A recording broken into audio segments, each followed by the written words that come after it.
beyond what humans could do, and it could have a really large impact both in terms of cost savings and in terms of matching on something like this. So glad that EdTrust pulled together this panel at South by Southwest to talk about the AI digital divide and what's next.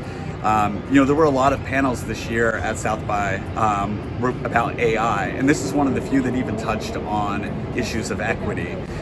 It's so important because today there's a real trust gap, and if we're not talking about these issues, we're not going to make a difference. And the panel that was pulled together were all world-class experts. We start with what do we want to teach students?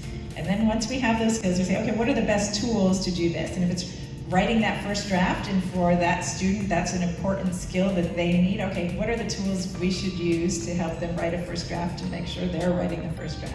So it's being clear on the skills and figuring out what you want, and then figuring out what are the best technology tools to help you do that. It needs to be clear that there is a danger that students in historically under-resourced communities are not going to have access to the same tools that more privileged students have. So we need to be thinking about how we make sure that we can get new generative AI technologies into the hands of students so that they can be prepared both with the academic skills and with the knowledge of how to use these technologies for the jobs of the future.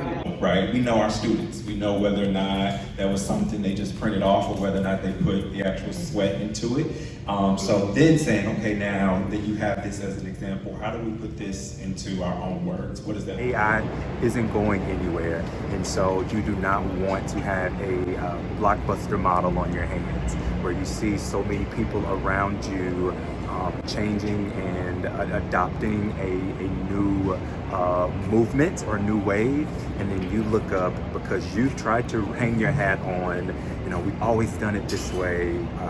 This is a strategy that everyone knows and loves and what's familiar, but you end up on the outskirts, and people will lose their trust in what you can provide for their students if you don't have that innovation piece. I also would say that there's a lot of space to garner curiosity, and I'm hoping that we start to do some research and put out some recommendations on sort of fostering curiosity in our classrooms.